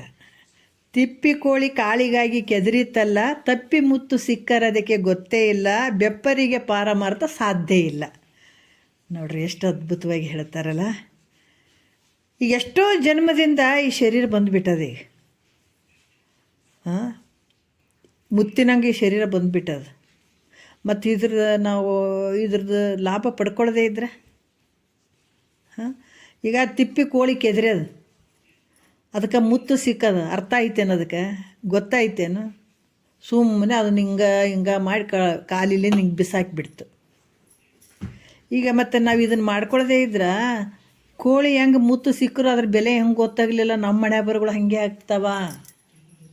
ಅಪ್ಪಿ ತಪ್ಪಿ ಇಷ್ಟು ಜನ್ಮದಾಗ ಎಷ್ಟೋ ಶರೀರಗಳನ್ನು ಅಂತದ್ರಾಗ ಬಿಟ್ಟು ಬಂದು ಇದು ಮಾನವ ಶರೀರ ಅನ್ನುವಂಥದ್ದು ಒಂದು ಮುತ್ತು ಸಿಕ್ಕಿಬಿಟ್ಟದೆ. ಇದರಿಂದ ನಾವು ಪಡ್ಕೊಳ್ಬೇಕು, ಭಗವಂತನ ಕಾಣಬೇಕು, ಸಾಕ್ಷಾತ್ಕಾರ ಆಗಬೇಕು, ಮುಕ್ತಿ ಪಡ್ಕೋಬೇಕೆಲ್ಲ ಒಂದೇ. ಇದನ್ನು ಹಂಗೆ ಬಿಟ್ಟಾಗೇನು ಅದು ಕಳೆದೋಯ್ತು, ಮುಗೀತು. ಅದಕ್ಕೆ ಬೆಪ್ಪರಿಗೆ ಪಾರಮಾರ್ಥ ಸಾಧ್ಯವಿಲ್ಲ. ತಿಪ್ಪಿ ಕೋಳಿ ಇದ್ದಂಗೆ ಅವರು ಕೆದರಿದಾಗ ಮುತ್ತು ಸಿಕ್ಕರೇನು ಅದ್ರ ಬೆಲೆ ಗೊತ್ತದನ್ನು. ಅದ್ರಾಗ ಮಂಗನ ಕೈಗೆ ಮಾಣಿಕ್ಯದಂತೆ ಹಾಂಗು ಹಿಂಗು ಕಳೆದಿತ್ತಂತೆ ಅಂತ ಹೇಳ್ತಾರೆ ನೋಡ್ರಿ, ದಾಸರು ಹೇಳ್ತಾರೆ. ಇದು ಮಂಗನ ಕೈಗೆ ಮಾಣಿಕ್ಯ ಕೊಟ್ಟರೆ ಅದರ ಅರ್ಥ ಆಗ್ತದೇನ? ಮಂಗನ ಕೈಗೆ ಮಾಣಿಕ್ಯದಂತೆ ಹಾಗೂ ಹಿಂಗೂ ಕಳೆದಿತ್ತಂತೆ ನೋಡ್ರಿ. ಇದು ಹಂಗೆ ಹಿಂಗೆ ಕಳೆದು ಮಂಗನ ಕೈಗೆ ಮಾಣಿಕ್ಯ ಬಂದಂಗೆ ಇದು ಶರೀರ ಅನ್ನುವಂಥದ್ದು ಹಂಗೆ ಹಿಂಗೆ ಕಳೆದಕ್ಕೆ ಹೊಂಟು ಬಿಡ್ತಾವ. ಇದು ಶ್ರೇಷ್ಠವಾದಂಥ ಈ ಶರೀರ ಐತಲ್ಲ, ಅದಕ್ಕೆ ನರಜನ್ಮದಿಂದ ಹೆದೋಳು ಮಿಗಿಲುಂಟೆ ಅಂತಾರೆ ಮಹಾತ್ಮರು. ಇಂಥ ಶರೀರದಿಂದನೇ ಇದನ್ನು ಕಳ್ಕೊಳಕ್ಕೆ, ಇಂಥ ದುಃಖ ನಿವೃತ್ತಿ ಮಾಡ್ಕೊಳಕ್ಕೆ ಸಾಧ್ಯ ಅದ, ಅಂಥ ಪರಮಾನಂದದ ಪ್ರಾಪ್ತಿ ಮಾಡ್ಕೊಳಕ್ಕೆ ಸಾಧ್ಯ ಅದ. 1, 2 ಇದ್ರ ಲಾಭ. ಈ ರೀತಿಯಾಗಿ ಇಂಥ ಒಂದು ಮುಕ್ತಿಯನ್ನು ಪಡ್ಕೊಳ್ಬೇಕಾದ್ರೆ ಶಿವಮಂತ್ರ ಈ ದೇಹವನ್ನು ತೊಟ್ಕೊಂಡು ಬಂದಿದ್ದೀವಲ್ಲ, ಇವ್ರಿಗೆಲ್ಲ ಇದು ಶ್ರೇಷ್ಠವಾದ ಮೋಕ್ಷಕ್ಕೆ ಒಂದು ಉಪಾಯ. ಯಾವುದು? ಶಿವಮಂತ್ರ. ಇದು ಒಂದು ಸಾಧನ, ಮುಕ್ತಿಯನ್ನು ಪಡ್ಕೊಳ್ಳಿಕ್ಕೆ ಇದು ಒಂದು ಸಾಧನ ಇತ್ತು ನೋಡಪ್ಪ ಅಂತ ಹೇಳ್ತಾರವರು. ಮತ್ತು ಇನ್ನು ಬ್ರಹ್ಮಾದಿ ದೇವತೆಗಳು ಸಹ ಶಿವಪಂಚಾಕ್ಷರಿಯ ಮಹಿಮೆಯಿಂದ ಜಗತ್ತಿನ ಉತ್ಪತ್ತಿ ಮೊದಲಾದ ಕಾರ್ಯಗಳನ್ನು ಮಾಡ್ತಕ್ಕಂಥ ಸಾಮರ್ಥ್ಯವನ್ನು ಪಡೆದ್ರು. ಈ ಜಗತ್ತಿನ ಉತ್ಪತ್ತಿ, ಸೃಷ್ಟಿ, ಸ್ಥಿತಿ, ಲಯ ಏನು ಮಾಡ್ತಾರಲ್ಲ, ಇದು ಕೂಡ ಬ್ರಹ್ಮಾದಿ ದೇವತೆಗಳು ಕೂಡ ಈ ಶಿವ ಪಂಚಾಕ್ಷರಿಯ ಮಹಿಮೆಯಿಂದನೇ ಇವರು ಎಲ್ಲ ಸಾಮರ್ಥ್ಯವನ್ನು ಅಂತ ಒಂದು ಅಧಿಕಾರತ್ವವನ್ನು ಪಡ್ಕೊಂಡ್ರು ಅಂತ ಈ ಮುಂದಿನ ವಿಚಾರದಲ್ಲಿ ಹೇಳ್ತಾರೆ. 4ನೇ ನುಡಿಯಲ್ಲಿ ಸರಸಿಜ ಭವ ಸುರಪ ಹರಹರ ಹರಿದಿನಕರ ಶಶಿಮುಖ್ಯ ದೇವತೆಗಳು ಪರಮ ಪಂಚಾಕ್ಷರಿಯ ವೈಭವದಿಂದೇ ಪರಮ ಪಂಚಾಕ್ಷರಿಯ ಶ್ಲೋಕ ಹೇಳ್ತಾರೆ. ಬ್ರಹ್ಮಾದೀನಾಂಚ ದೇವಾನಾಂ ಜಗತ್ಸೃಷ್ಟಾದಿ ಕರ್ಮಾಣಿ ಮಂತ್ರಾಸ್ಯವೈ ಮಹಾತ್ಮೈ ಸಾಮರ್ಥ್ಯ ಮುಪಜಾಯತೆ ಎನ್ನಲಾಗಿ ಇಂತೆನ್ನಲಾಗಿ ಶ್ರುತಿ ಎನ್ನಲಾಗಿ ಅಂತ ಹೇಳ್ತಾರೆ ಅವರು. ಏನು ಹೇಳ್ತಾರ ಅಂದ್ರೆ ಇಲ್ಲಿ ಭಾಳಷ್ಟು ವಿಚಾರಗಳನ್ನು ಹೇಳ್ತಾರೆ. ಬ್ರಹ್ಮಾದೀನಾಂಚ ದೇವಾನಾಂ ಅಂದ್ರೆ ಇಲ್ಲಿ ಭಾಳಷ್ಟು ವಿಚಾರಗಳನ್ನು ಹೇಳ್ತಾರೆ. ಅಂದ್ರೆ ಈ ಜಗತ್ ಸೃಷ್ಟ್ಯಾದಿ ಕರ್ಮಾಣಿ ಇವ ಹೇಳ್ತಾರೆ. ಯಾಕಂತಂದ್ರೆ ಈ ಸಾಮರ್ಥ್ಯ ಉಳ್ಳಂಥದ್ದು ಈ ಬ್ರಹ್ಮದೇವ ನಾರಾಯಣ ಏನು ಹೇಳ್ತಾರೆ, ಮಂತ್ರ ಶಾಸ್ತ್ರೈವ ಮಹಾತ್ಮ್ಯ ಸಾಮರ್ಥ್ಯ ಮುಪಜಾಯತೆ ಅನ್ನುವಂಥದ್ದು ಇಲ್ಲಿ ಹೇಳ್ತಾರೆ. ಏನು ಹೇಳ್ತಾರೆ ಅಂದರೆ, ಬ್ರಹ್ಮದೇವನು, ನಾರಾಯಣ, ಸೂರ್ಯ, ಚಂದ್ರ, ಎಷ್ಟೋ ಪ್ರಮುಖ ದೇವತೆಗಳೇನು ಅದರಲ್ಲ, ಇವರೆಲ್ಲರೂ ಏನು ಮಾಡಿದರೆ ಶ್ರೇಷ್ಠವಾದ ಒಂದು ಪಂಚಾಕ್ಷರಿ ಮಂತ್ರದ ಮಹಿಮೆಯಿಂದಲೇ ಮನೋಹರವಾದ ಕಾರ್ಯಗಳನ್ನು ಮಾಡ್ತಕ್ಕಂಥವ್ರು ಆದರು ನೋಡ್ರಿ. ಯಾವುದರಿಂದ ಅಂತಂದ್ರೆ ಇದರಿಂದನೇ ಬ್ರಹ್ಮದೇವ ಮತ್ತು ನಾರಾಯಣ, ಸೂರ್ಯ, ಚಂದ್ರ ಭಾಳಷ್ಟು ದೇವತೆಗಳು ಈ ಪಂಚಾಕ್ಷರಿ ಮಂತ್ರದ ಮಹಿಮೆಯಿಂದಲೇ ತಮ್ಮ ಮನೋಹರವಾದ ಕಾರ್ಯಗಳನ್ನು ಮಾಡಿ ಸಂಪತ್ತನ್ನು ಪ್ರಾಪ್ತಿ ಮಾಡಿಕೊಂಡ್ರು ಅವರೆಲ್ಲರೂ. ಇದರಿಂದನೇ ಅವ್ರು ಬಂದಂಥದ್ದು. ಮತ್ತು ಇದಕ್ಕೆ ಶ್ರೀಮನ್ ನಿಜಗುಂಡ್ರು ಏನು ಹೇಳ್ತಾರೆ, ಬ್ರಹ್ಮಾದೀನಾಂಚ ದೇವಾನಾಂ ಜಗತ್ಸೃಷ್ಟ್ಯಾದಿ ಕರ್ಮಾಣಿ ಅಂತ ಹೇಳ್ತಾರೆ. ಈ ಶ್ಲೋಕವನ್ನು ಪ್ರಮಾಣ ರೂಪವಾಗಿ ಹೇಳಿದ್ದಾರೆ ಅವರು. ಅಂದ್ರೆ ಬ್ರಹ್ಮದೇವನೇ ಮೊದಲಾದ ದೇವತೆಗಳಿಗೆ ಈ ಪಂಚಾಕ್ಷರಿ ಮಂತ್ರದ ಮಹಿಮೆಯಿಂದಲೇ ನೋಡ್ರಿ. ಯಾಕಂತಂದ್ರೆ ಈ ಬ್ರಹ್ಮ ದೇವನ ಅದನ್ನಲ್ಲ, ಈ ಮೊದಲಾದ ದೇವತೆಗಳಿಗೆ ಪಂಚಾಕ್ಷರಿ ಮಂತ್ರದ ಮಹಿಮೆಯಿಂದಲೇ ಈ ಜಗತ್ತಿನ ಒಂದು ಸೃಷ್ಟಿ ಏನಾದ ಉತ್ಪತ್ತಿ ಮೊದಲಾದ ಕಾರ್ಯಗಳ ಒಂದು ಸಾಮರ್ಥ್ಯ ಅಲ್ಲಿ ಬರ್ತದ ಅಂತ ಹೇಳ್ತಾರೆ. ಇದೇ ಪಂಚಾಕ್ಷರಿ ಮಂತ್ರದ ಜಗತ್ತಿನ ಪ್ರತಿಯೊಂದು ವ್ಯವಹಾರಗಳು ಅಲ್ಲಿ ಕೆಲಸ ಮಾಡುವಂಥ ಒಂದು ವ್ಯವಹಾರ ಮಾಡುವಂಥದ್ದು ಇದು ಸಾಮರ್ಥ್ಯ ಬರ್ತದೆ. ಇವು ಕೂಡ ಪುರಾಣ ಮತ್ತು ಶ್ರುತಿಗಳು ಸ್ಮೃತಿಗಳಲ್ಲಿ ಕೂಡ ಇದನ್ನೇ ಹೇಳಿದಂಥದ್ದು. ಅದರಿಂದ ಈ ಒಂದು ದೇಹವನ್ನು ತೊಟ್ಕೊಂಡು ಬಂದಂಥ ಈ ಜೀವಕೋಟಿಗಳಿಗೆ ಶಿವಮಂತ್ರ ಒಂದು ಮೋಕ್ಷಕ್ಕೆ ಒಂದು ಉಪಾಯ ಆಗ್ಯದ, ಸಾಧನ ಆಗ್ಯದ. ಇಂತಿಂಥ ಮಹಾತ್ಮರುಗಳು ಕೂಡ ಈ ಶಿವಮಂತ್ರ, ಈ ಶಿವ ಪಂಚಾಕ್ಷರಿ ಮಂತ್ರದಿಂದನೇ ಅವರು ಹಲವಾರು ರೀತಿಯಿಂದ ಸಂಪತ್ತನ್ನು ಪಡ್ಕೊಂಡ್ರು ಅನ್ನುವಂಥದ್ದನ್ನು ಕೂಡ ಇಲ್ಲಿ ಹೇಳ್ತಾರೆ ಅವರು. ಈ ರೀತಿಯಾಗಿ ಇನ್ನು ಸಾನಂದ ಋಷಿಗಳು ಯಮಲೋಕಕ್ಕೆ ಹೋದ್ರವರು. ಹೋದಾಗ ಅಲ್ಲಿ ಕೆಲವೊಂದು ಕಷ್ಟಗಳನ್ನು ಪಡ್ತಕ್ಕಂಥ ಕೆಲವರನ್ನು ನೋಡ್ರಿ ಆ ಪಂಚಾಕ್ಷರಿ ಮಂತ್ರದಾಗ ಎಷ್ಟು ಶಕ್ತಿ ಅದ ಅನ್ನೋದನ್ನು ಹೇಳ್ತಾ ಇದ್ದಾರೆ ಅವರು. ಈ ಮುಂದಿನ ನುಡಿಯಲ್ಲಿ ಹೇಳ್ತಾರೆ, 5ನೇ ನುಡಿಯಲ್ಲಿ ಹೇಳ್ತಾರೆ. ಯಾವ ರೀತಿ ಹೇಳ್ತಾರೆ ಅಂದ್ರೆ, ಶ್ಲೋಕ ಹೇಳ್ತಾರೆ. ಮುನ್ನ ಸಾನಂದ ಋಷಿ ಶಿವ ಸನ್ನಿಧಿಗಳು ನುಡಿದ ನಮ ಶಿವಾಯಂ ದುನ್ನತ ನರಕಿಗಳ ಕಾಣುತ್ತೆಸೆವ ಮುನ್ನತ ನರಕಿಗಳ ಶ್ಲೋಕ. ಪುರ ಸಾನಂದ ಯೋಗೀಂದ್ರ ಶಿವಜ್ಞಾನ ಪರಾಯಣ ಪಂಚಾಕ್ಷರಂ ಸಮುಚ್ಛಾಯ ನಾರಕಾನುದ ತಾರಯಂ ಎನ್ನಲಾಗಿ ಶ್ರುತಿ ಎನ್ನಲಾಗಿ ಚಿನ್ನಿತಿ ಗುರು ಶಂಭುಲಿಂಗದ ಪದವಿತ್ತು ಮನ್ನಿಸಿ ಪೊರೆದನೆಂದೆನಲಾಗಿ ಅಂತ ಈ ಒಂದು 5ನೇ ನುಡಿಯಲ್ಲಿ ಹೇಳ್ತಾರೆ. ಇಲ್ಲಿ ಮುನ್ನ ಸಾನಂದ ಋಷಿ ಅಂದರೆ ಹಿಂದೆ ಸಾನಂದ ಋಷಿ ಅನ್ನುವಂಥ ಮಹಾಋಷಿ ಅವರು, ಋಷಿಗಳು ಅಂದರೆ ಇವರು ಪಂಚಾಕ್ಷರಿ ಮಂತ್ರವನ್ನು ಉಚ್ಚರಿಸಿ ನರಕದಲ್ಲಿರ್ತಕ್ಕಂಥ ಜೀವಿಗಳನ್ನು ಉದ್ಧಾರ ಮಾಡಿದ್ರಂತೆ. ಯಾರು? ಸಾನಂದ ಋಷಿಗಳು. ಸಾನಂದ ಋಷಿಗಳು ಯಾರಪ್ಪ ಅಂದ್ರೆ, ಯಮಲೋಕದಲ್ಲಿ ಸಾನಂದ ಋಷಿಗಳು ಯಾರು ಮತ್ತು ಯಮಲೋಕದಲ್ಲಿ ಪಂಚಾಕ್ಷರಿ ಮಂತ್ರವನ್ನು ಹೆಂಗೆ ಉಚ್ಚಾರ ಮಾಡಿದ್ರಿ ಅಂತ ಇಲ್ಲಿ ಪ್ರಶ್ನೆ. ಅವ್ರು ಯಾರು? ಸಾನಂದ ಗುರುಗಳು ಯಾರು? ಋಷಿಗಳು ಯಾರು? ಯಮಲೋಕದಲ್ಲಿ ಮತ್ತು ಪಂಚಾಕ್ಷರಿ ಮಂತ್ರ ಹೆಂಗೆ ಉಚ್ಚಾರ ಮಾಡಿದರು ಅಂತಂದ್ರೆ, ಅಲ್ಲಿ ಪೂರ್ವದಲ್ಲಿ ಮೊದಲು ಹೇಳ್ತಾರೆ, ಮೊದಲಿಂದು ಪೂರ್ಣವಿತ್ತೆಂಬ ಒಬ್ಬನೊಬ್ಬ ಋಷಿ ಅಲ್ಲಿ ಇದ್ದ, ಹಾಗೆ ಹೋದ. ಅವನಿಗೆ ಈಶ್ವರನ ಅನುಗ್ರಹದಿಂದ ಆ ಋಷಿಗೆ ಸಾನಂದ ಅನ್ನುವಂಥ ಒಬ್ಬ ಮಗ ಜನಿಸಿದ. ಬಹಳಷ್ಟು ವಿದ್ಯೆಗಳಲ್ಲಿ ಪ್ರವೀಣ ಆಗಿದ್ದಾತ ಮಗ. ಯಾರು? ಪೂರ್ಣವಿತ್ತೆಂಬ ಒಬ್ಬನೊಬ್ಬ ಋಷಿಗೆ ಒಬ್ಬ ಮಗ ಹುಟ್ಟಿದ್ನಲ್ಲ, ಸಾನಂದ ಅಂತ ಹೆಸರಿಟ್ಟರು. ಬಹಳಷ್ಟು ಅನೇಕ ವಿದ್ಯೆಗಳಲ್ಲಿ ಪ್ರವೀಣತೆ ಪಡೆದಿದ್ದ ಮತ್ತು ಸಜ್ಜನರ ಸಂಘದಲ್ಲಿ ಅಥವಾ ಯಾವಾಗಲೂ ಇರುವಂಥವನು.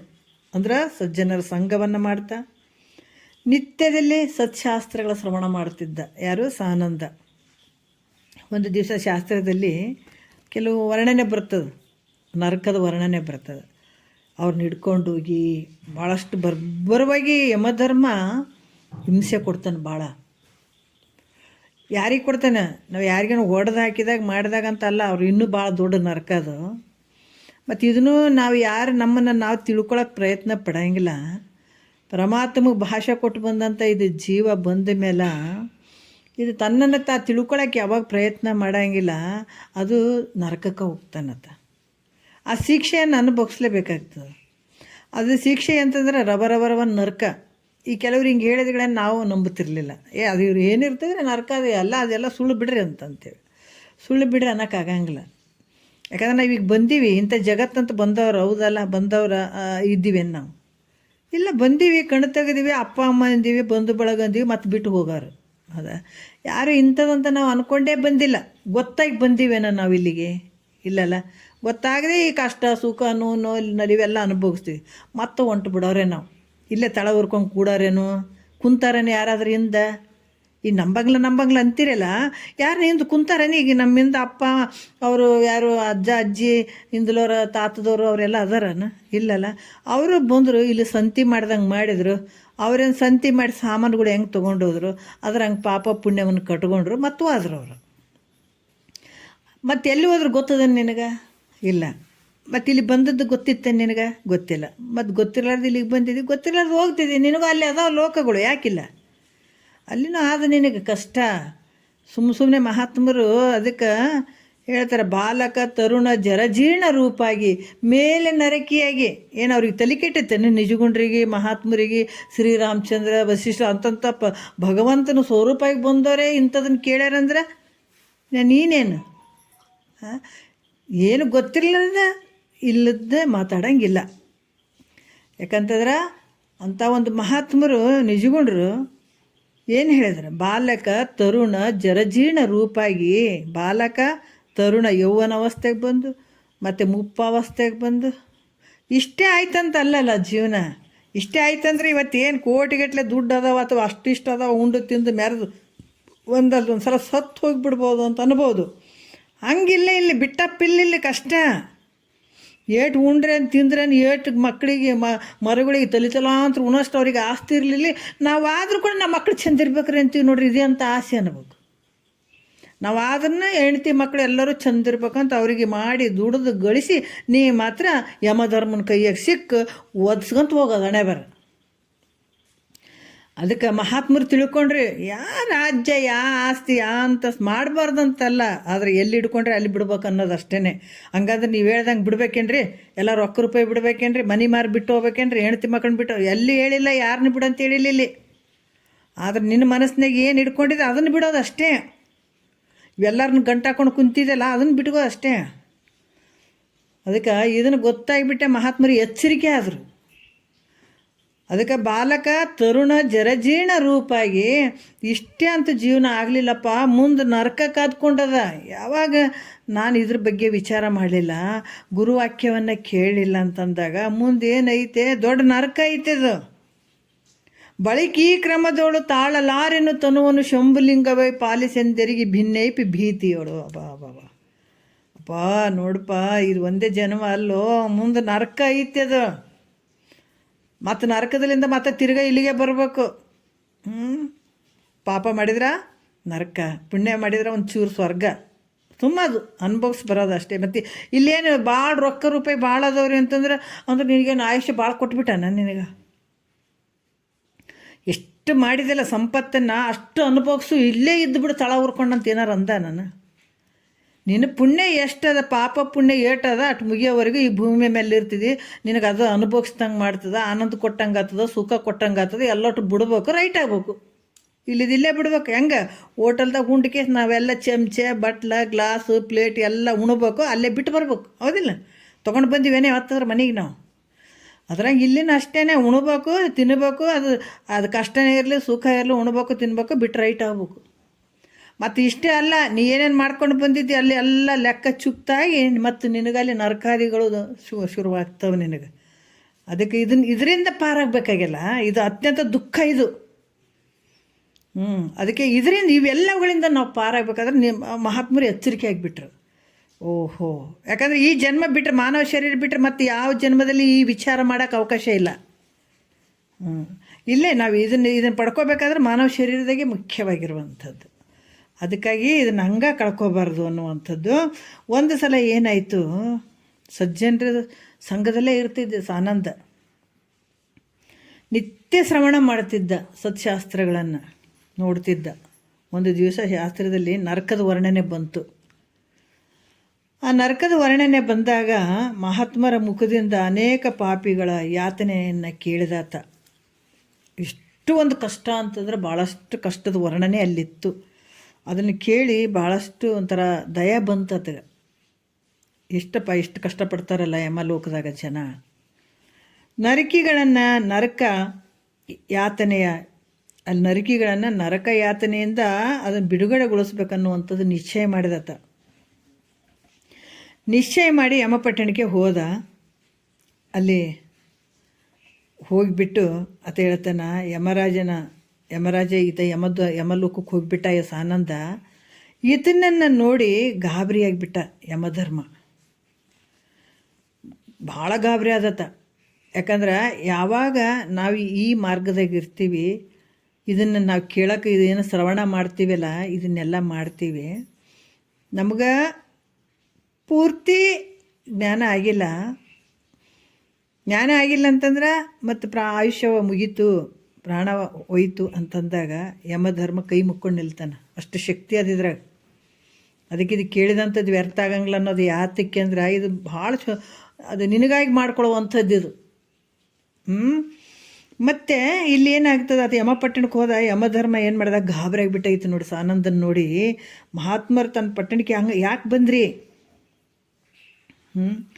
ಅದಕ್ಕೆ ನೀವು ಯಾಕೆ ಬಂದ್ರಪ್ಪ ಇಲ್ಲಿ ಯಮ ಪಟ್ಟಣಕ್ಕೆ ಯಾಕೆ ಬಂದ್ರಿ ನೀವು ಅಂತ ಅವರನ್ನು ಭಾಳಷ್ಟು ಒಂದು ಪೂಜೆ ಪುರಸ್ಕಾರಗಳನ್ನು ಮಾಡಿದರು, ಅವ್ರಿಗೆ ಪೂಜಿಸಿದ್ರು.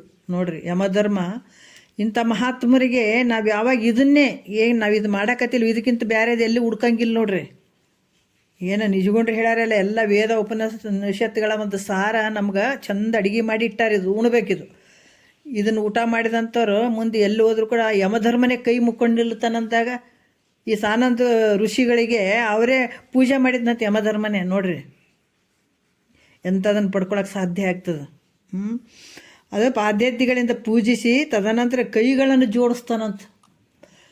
ನಿಮಗೆ ನಾನು ಹಿಂಗೆ ಹಿಡಿದು ಎಳೆಯುವಂಥ ಶಕ್ತಿ ಇಲ್ಲಪ್ಪ, ದೊಡ್ಡ ಕೆಲಸ ಮಾಡಿರಿ, ದೊಡ್ಡ ಮಹಾತ್ಮರು ನೀವು ಅಂತೇಳಿ ಯಮಧರ್ಮನೇ ಕೈ ಮುಕ್ಕೊಂಡು ನಿಲ್ತಾನಂತ. ಕೈ ಮುಕ್ಕೊಂಡು ನಿಂತ ಒಳ್ಳೆ ಕಿಂಕರ ಭಾವದಿಂದ ಕೈ ಮುಕ್ಕೊಂಡು ಕಿಂಕರ ಭಾವದಿಂದ ಯಮಪಟ್ಟಣಕ್ಕೆ ಯಾಕೆ ಬಂದ್ರಿ, ಕಾರಣ ಏನು ಅಂತ ಕೇಳಿದ್ರು ಅವರು. ಬೇರೆದವ್ರು ಅಜ್ಞಾನಿಗಳಿಗೆ ಆದ್ರೆ ಒದ್ದಕ್ಕಂತ ಕರ್ಕೊಂಡು ಹೋಗ್ತಿದ್ದ. ಇದನ್ನು ಮಾಡ್ಕೊಂಡನಲ್ಲ, ಈಗ ಮಾನವ ಶರೀರಕ್ಕೆ ಬಂದು ಇಂಥದ್ದೆಲ್ಲ ಮಾಡಿಕೊಂಡು ಋಷಿಯಾಗಿದ್ದಾನೆ, ಇದೆಲ್ಲ ಯಾಕಂದರೆ ಇವೆಲ್ಲ ತಿಳ್ಕೊಂಡಿದ್ದಾನಲ್ಲ, ಅದಕ್ಕೆ ಕಿಂಕರ ಭಾವದಿಂದ ಯಮಧರ್ಮನೇ ಕೈ ಮುಕ್ಕೊಂಡು ಈ ಪಟ್ಟಣಕ್ಕೆ ನೀವ್ಯಾಕೆ ಬರೋಕ್ಕೆ ಹೋದ್ರಿ ಅಂತ ಕೇಳಿದನು ನೋಡ್ರಿ. ಬಂದ ಕಾರಣವನ್ನು ಕೇಳಿದ. ಆಗ ಸನಂದ್ರ ಹೇಳ್ತಾರ, ನರಕಿಗಳ ನರಕ ಯಾತನೆಯನ್ನು ನೋಡಲು ಬಂದಿದ್ದೀನಿ ಅಂತ ಹೇಳ್ತಾನತ್ತ. ಅಂದ್ರೆ ಈ ನರಕದಲ್ಲಿ ಎಂತೆಂಥ ಕಷ್ಟವನ್ನು ಅನುಭವಿಸ್ತಾ ಇದ್ದಾರಲ್ಲ, ಅದನ್ನು ನಾನು ನೋಡೋಕೆ ಬಂದಿದ್ದೀನಿ, ನರಕ ಯಾತನೆಯನ್ನು ನೋಡೋಕೆ ಬಂದಿದ್ದೀನಿ ನಾನು ಅಂತ ನೀವು ತೋರಿಸ್ರಪ್ಪ ಅಂತಂದತ. ಅದಕ್ಕೆ ಬಂದೀನಿ, ಅವರು ಯಾತನೆಗಳನ್ನು ನಾನು ನೋಡೋಕೆ ಬಂದಿದ್ದೀನಿ, ನನಗೆ ತೋರಿಸ್ರಿ ಅಂತಂದ. ಆಗ ಯಮಧರ್ಮ ಮಹಾತ್ಮರೇ, ಅದನ್ನು ನೀವು ನೋಡಬೇಡ್ರಿ, ಭಾಳ ಅದು ಹಿಂಸೆ ಇದ್ದದ, ಭಾಳ ಕಷ್ಟದ್ದದ, ನಿಮಗೆ ನೋಡೋಕ್ಕಾಗಂಗಿಲ್ಲ. ಅದು ನರಕ ಯಾತನೆ, ಅವರು ಅನುಭವಿಸುವಂಥ ನರಕ ಯಾತನೆಗಳು ನಿಮ್ಮ ಕೈಲಿ ನೋಡೋಕ್ಕಾಗಂಗಿಲ್ಲ, ಅದು ನೋಡಬೇಡ್ರಿ ಅಂತಂದ ಯಮಧರ್ಮ ಸಾನಂದ ಮಹರ್ಷಿಗೆ. ಆವಾಗ ಯಾಕಂದ್ರೆ ನೋಡ್ಲಿಕ್ಕೆ ಭಾಳಷ್ಟು ಅಸಹ್ಯ ಆಗ್ಯದದು ನೋಡ್ರಿ, ಹೆಂಗಿರ್ಬೋದು ಸ್ವಲ್ಪ ಊಹೆ ಮಾಡಿಕೊಡ್ರಿ. ಅದು ನೋಡೋಕೆ ಭಾಳ ಅಸಹ್ಯ ಆಗ್ಯದದು ಅಂತ ಹೇಳಿ ನಾನಾ ರೀತಿಯಿಂದ ವಿನಯಪೂರ್ವಕವಾಗಿ ಹೇಳಿದರೂ ಕೂಡ ಕೇಳದೆ ಭಾಳಷ್ಟು ಹೇಳ್ತಾನೆ. ಬೇಡ, ನಿಮ್ಗೆ ಅದು ಯೋಗ್ಯ ಇಲ್ಲ, ನಿಮಗೆ ನೋಡೋದು, ಅದನ್ನು ನೀವು ನೋಡಬಾರ್ದು, ಭಾಳಷ್ಟು ಅಸಹ್ಯ ಅದದು. ಅದಕ್ಕೆ ಭಾಳ ವಿನಯಪೂರ್ವಕವಾಗಿ ಯಮಧರ್ಮ ಹೇಳಿದರೂ ಕೂಡ ಕೇಳದೆ ಅದನ್ನು ನೀವು ತೋರಿಸ್ಲೇಬೇಕು, ನಾ ಅದನ್ನು ನೋಡೋಕ್ಕೆ ಬಂದೀನಂದ್ರೆ ನೀವು ಅದನ್ನು ನನಗೆ ತೋರಿಸ್ಲೇಬೇಕಂತ ಕೇಳ್ತಾನೆ. ಆವಾಗ ಯಮಧರ್ಮಗೆ ಏನು ಹೇಳ್ಬೇಕು ಗೊತ್ತಾಗಲ್ಲ, ನಿರುಪಾಯನಾಗಿ ತೋರಿಸ್ತಾ ಬರತ್ತಿದ. ಅಂದ್ರೆ ಕರ್ಕೊಂಡೋಗಿ, ಆಯ್ತು ನಡ್ರಿ ನಿಮಗೆ ತೋರಿಸ್ತೀನಿ ನಡ್ರಿ ಅಂತ ಕರ್ಕೊಂಡೋಗಿ ತೋರ್ಸೋಕ್ಕೆ ಶುರು ಮಾಡಿದ. ಸಾನಂದ್ರ ಮಹಾ ಯಾತನೆಯನ್ನು ಹೊಂದುತ್ತಿರುವ ನರಕಿಗಳನ್ನು ನೋಡಿ, ಅಲ್ಲಿ ಕಷ್ಟಪಡ್ತಾ ಇರುವಂಥ ನರಕಿಗಳನ್ನು ನೋಡಿ ದಯ ಹುಟ್ಟಿತಗ. ಭಾಳ ಶಿವ ಏನು ಇಷ್ಟು ಒಂದು ನರಕ ಯಾತನೆ ಅನುಭವಿಸ್ತಾ ಇದ್ದಾರಲ್ಲ ಅನ್ನುವಂಥ ಭಾವ ಬಂದು ದಯ ಹುಟ್ಟಿತು. ಅಲ್ಲಿದ್ದ ನರಕಿಗಳಿಗೆಲ್ಲ ಕೇಳುವಂತೆ, ಅಲ್ಲಿ ಎಲ್ಲ ನರಕಿಗಳೇನು ಅದಾರಲ್ಲ, ಅನುಭವಿಸ್ತಾ ಇದ್ದಾರಲ್ಲ, ಅವರಿಗೆಲ್ಲರಿಗೆ ಕೇಳುವಂತೆ ನಮಃ ಶಿವಾಯ ಅನ್ನುವಂಥ ಪರಮೇಶ್ವರನ ಪಂಚಾಕ್ಷರಿ ಮಂತ್ರವನ್ನು ನುಡಿದ್ಬಿಟ್ರು ನೋಡ್ರಿ. ಅಲ್ಲಿ ಭಾಳಷ್ಟು ಜನ ಇದ್ದರು, ಅದನ್ನು ತಡ್ಕೊಳಕ್ಕಾಗ್ಲಾರ್ದ, ನೋಡೋಕ್ಕಾಗ್ಲಾರ್ದ ದಯೆಯಿಂದ ನಮಃ ಶಿವಾಯ ಅಂತ ಜೋರಾಗಿ ಕೂಗಿದ್ರು, ಹೇಳಿದರು. ಅವ್ರು ಜೋರಾಗಿ ಪಂಚಾಕ್ಷರಿ ಮಂತ್ರವನ್ನು ನುಡಿದರು. ಅದನ್ನು ಕೇಳಿ ತಾವೂ ನುಡಿಯುತ್ತಾ, ಅದನ್ನು ಕೇಳಿದ ತಕ್ಷಣ ನರಕಿಗಳು ಎಲ್ಲರೂ ಅವರು ನಮಃ ಶಿವಾಯ ಅಂತ ನುಡಿತಾ ನರಕಗಳಿಂದ ನಿವೃತ್ತಿ ಆಗಿಬಿಟ್ರು ಅಂತ ನೋಡ್ರಿ. ಅದನ್ನು ಕೇಳಿ ತಾವೂ ಅದೇ ಪ್ರಕಾರ ನುಡಿಯುತ್ತಾ ನರಕದಿಂದ ನಿವೃತ್ತ ಆದ್ರು ಅಂತ ನೋಡ್ರಿ ಅವರು. ಅದಕ್ಕೆ ಇದ್ರ ಬಗ್ಗೆ ನಿಜಗುಣ ಶಿವಯೋಗಿಗಳು ಕೂಡ ಪೂರ ಸಾನಂದ ಯೋಗೀಂದ್ರ ಶಿವಜ್ಞಾನ ಪಾರಾಯಣ ಅನ್ನುವಂಥ ಶ್ಲೋಕ ಪ್ರಮಾಣ ರೂಪವಾಗಿ ಹೇಳಿದ್ದಾರೆ ನೋಡ್ರಿ. ಇದನ್ನು ಪ್ರಮಾಣಪೂರ್ವಕವಾಗಿ ಹೇಳಿದ್ದಾರೆ ಅವರು, ಮತ್ತು ಹಂಗೆ ಹೇಳಿದಂಥದ್ದಲ್ಲ. ಸುಮ್ಮನೆ ಯಾರೋ ಹೇಳಿದ್ದಾರೆ, ಅವ್ರು ಹೇಳಿದ್ದಾರೆ, ಇವ್ರು ಹೇಳಿದಾರೆ ಅಂತ ಹಿಂಗೇನಿಲ್ಲ, ಇಲ್ಲಿ ಪ್ರಮಾಣ ಕೊಟ್ಟು ಹೇಳ್ತಾ ಇದ್ದಾರೆ. ಹಾಗಾಗಿ ಅಂಥ ನರಕಿಗಳು ಬರೀ ಈ ಶಬ್ದವನ್ನು ನುಡಿದು, ಒಂದು ಶಬ್ದವನ್ನೇ ನುಡಿದು ನರಕದಿಂದ ಪಾರಾದ್ರು ಅಂತಂದಾಗ ಎಷ್ಟು ಶಕ್ತಿ ಇರ್ಬೋದು ಇದ್ರಾಗ. ಅಂದ್ರೆ ಹಿಂದಕ್ಕೆ ಶಿವಜ್ಞಾನ ಸಂಪನ್ನರಾದ ಸಾನಂದ ಋಷಿಯು ಪಂಚಾಕ್ಷರಿ, ಯಾಕೆ ಶಿವಜ್ಞಾನ ಸಂಪನ್ನರಾಗಿದ್ದರು ಅವರು. ಇದನ್ನು ಪಡ್ಕೊಂಡಂತಿದ್ರು ಇವರು, ಯಾಕಂದ್ರೆ ಇಂಥದ್ದೆಲ್ಲ ಕೇಳಿದ್ರು, ಅವ್ರು ತಿಳ್ಕೊಂಡಿದ್ರು, ಜ್ಞಾನ ಸಂಪನ್ನರಾಗಿದ್ದರು ಅವರು. ಅದಕ್ಕೆ ಸಾನಂದ ಋಷಿ ಪಂಚಾಕ್ಷರಿ ಮಂತ್ರವನ್ನು ಉಚ್ಚಾರ ಮಾಡಿ ನರಕಿಗಳನ್ನು ನರಕದಿಂದ ಉದ್ಧಾರ ಮಾಡುವಂಥವ್ರಾದರು. ಇದೇ ಮಾತನ್ನು ಅವ್ರು ಮತ್ತೆ ಹೇಳ್ತಾರೆ, ಎಷ್ಟು ಪದೇ ಪದೇ ಹೇಳ್ತಾರೆ. ಈ ಮಾತನ್ನು ನಾನು ಹೇಳಕತ್ತಿಲ್ಲ, ಪುರಾಣಗಳು, ಸ್ಮೃತಿಗಳು, ಶ್ರುತಿಗಳು ಇವು ಹೇಳಕತ್ತೇವಂತಾರೆ ನೋಡ್ರಿ. ಎಷ್ಟು ಅದ್ಭುತವಾಗಿ ಹೇಳ್ತಾರಲ್ಲ. ಯಾಕೆ ಇದನ್ನು ಪದೇ ಪದೇ ಇದನ್ನು ಹೇಳ್ತಾರಂದ್ರೆ, ಇವು ಎಷ್ಟು ಕರುಣೆ ಇರ್ಬೋದು ಹೇಳ್ರಿ ಮಹಾತ್ಮರ ಹತ್ರ. ಯಾಕೆ ಈ ಪದಗಳನ್ನು ಪದೇ ಪದೇ ಬಳಸ್ತಾ ಇದ್ದಾರ? ಅವ್ರು ಹೇಳ್ತಾರೆ, ಇದನ್ನು ಕೇಳಿಬಿಟ್ಟು ಇದು ಏನು ಹೇಳಕತ್ತಾರೆ ಅವ್ರು, ಯಾವುದೋ ಒಂದು ಕತೆ ಹೇಳಕತ್ತಾರೆ, ಇದನ್ನ ಯಾಕೆ ನಾವು ನಂಬಬೇಕು, ಅದೇನು ಆಗ್ತದೇನ್ರಿ ಅಂತೇಳಿ ಯಾರಾದರೂ ಈ ಥರ ಭಾವ ಮಾಡ್ಕೊಂಡು ಹೋಗ್ಬಿಡ್ತಾರೇನೋ. ಹೋಗ್ಬಿಟ್ರೆ ಅವರಿಗೆ ಕಷ್ಟ ಆಗ್ತದ, ಗೊತ್ತಿರ್ಲಾರ್ದ ತಿಳಿಲಾರ್ದ ಅವು ಇದಕ್ಕೆ ವಿಮುಖ ರೀತಿಯಲ್ಲಿ ಹೋಗ್ಬಿಡ್ತಾರೆ ಅವರು. ಹಾಂ, ಇದು ಯಾಕಂದರೆ ಇವೇನು ಕತಿಗೊಳ್ತಾರೆ, ಇವೆಲ್ಲ ಆಗ್ತಾವೇನು ಮಾಡ್ತಾವೇನು, ಇವ್ರು ನಿಜಗೊಂಡು ತಾವೇ ಹೇಳಿದಾರ ಅನ್ನುವಂಥ ಭಾವದಿಂದ ಏನಾದರೂ ಮನಸ್ಸು ಒಂದು ಅಲಕ್ಷ್ಯ ಭಾವನೆ ಬಂದು ಅವರು ಇದರಿಂದ ಬೇರೆ ಆಗಿಬಿಡ್ತಾರೆ. ಬಿಟ್ಟರೆ ಅವ್ರು ಕಷ್ಟ ಅನುಭವಿಸ್ತಾರಲ್ಲ. ಬೇಡ ಅದಕ್ಕೆ ನಾನು ಹೇಳಕತ್ತಿಲ್ಲಪ್ಪ, ನಿಜಗೊಂಡ್ರೆ ಹೇಳಕತ್ತಾರ ಅಂತ ಅಂದ್ಕೊಳ್ಬೇಡ್ರಿ. ಆದರೆ ಇವನ್ನ ಪುರಾಣದಲ್ಲಿ ಹೇಳಿದಂಥ ವಿಚಾರ ಅದ, ಸ್ಮೃತಿಗಳಲ್ಲಿ ಹೇಳಿದಂಥ ವಿಚಾರ ಅದ, ಶ್ರುತಿಗಳಲ್ಲಿ ಹೇಳಿದಂಥ ವಿಚಾರ ಇತ್ತಪ್ಪ ಇದು ಅಂತ ಹೇಳ್ತಾರೆ ಅವರು.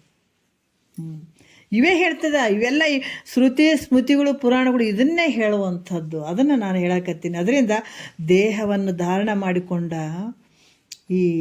ಮಾಡಿದ ಜೀವಕೋಟಿಗಳಿಗೆ, ಈ ಶರೀರವನ್ನು ತೊಟ್ಕೊಂಡು ಬಂದಂಥ ಜೀವಕೋಟಿಗಳಿಗೆ ಶಿವಮಂತ್ರವು ಶ್ರೇಷ್ಠವಾದಂಥದ್ದು ಐತಪ್ಪ. ಈ ಶಿವಮಂತ್ರವು ಶ್ರೇಷ್ಠವಾದಂತಹ ಮೋಕ್ಷಕ್ಕೆ ಒಂದು ಉಪಾಯ ಐತೆ. ಇದು ಒಂದು ಸಾಧನ ಐತೆ. ಇದನ್ನು ಮಾಡ್ಕೊಳ್ಬೇಕಾದಂಥದ್ದು ಭಾಳ ಮುಖ್ಯಪ್ಪ ಅಂತ ಈ ವಿಚಾರವನ್ನು ಹೇಳಿ ಇಲ್ಲಿವರೆಗೆ ಶಿವಮಂತ್ರದ ಒಂದು ಮಹಿಮೆಯನ್ನು ಹೇಳಿ, ಇನ್ನು ಶಿವನಾಮದ ಮಹಿಮೆಯನ್ನು ಮುಂದಿನ ವಿಚಾರದಲ್ಲಿ ಹೇಳ್ತಾರೆ.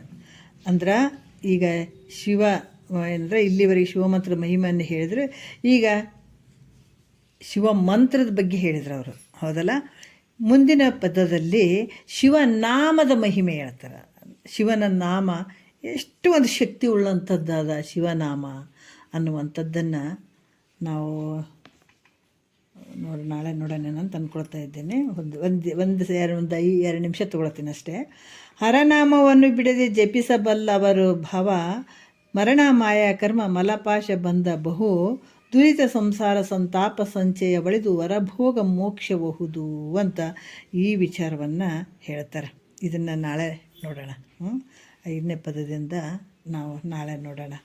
ಭಾಳಷ್ಟು ಶಿವನ ಒಂದು ನಾಮದಲ್ಲಿ ಶಿವನಾಮದ ಮಹಿಮೆ ಎಷ್ಟು ಶಕ್ತಿ ಉಳ್ಳಂಥದ್ದು ಐತೆ ಅನ್ನುವಂಥದ್ದನ್ನು ಭಾಳ ಅದ್ಭುತವಾಗಿ ನಮಗೆ ಹೇಳ್ತಾ ಹೋಗ್ತಾರೆ ನಿಜಗೊಂಡ್ರು. ನಾವೆಲ್ಲರೂ ಕೇಳೋಣ, ಅವ್ರ ಜೊತೆ ನಾವು ಹೋಗೋಣ. 1-2 ಮಾತು ಗುರುಗಳ ಪಾದಕ್ಕೆ ಅರ್ಪಿಸಿ ಹರ ಓಂ.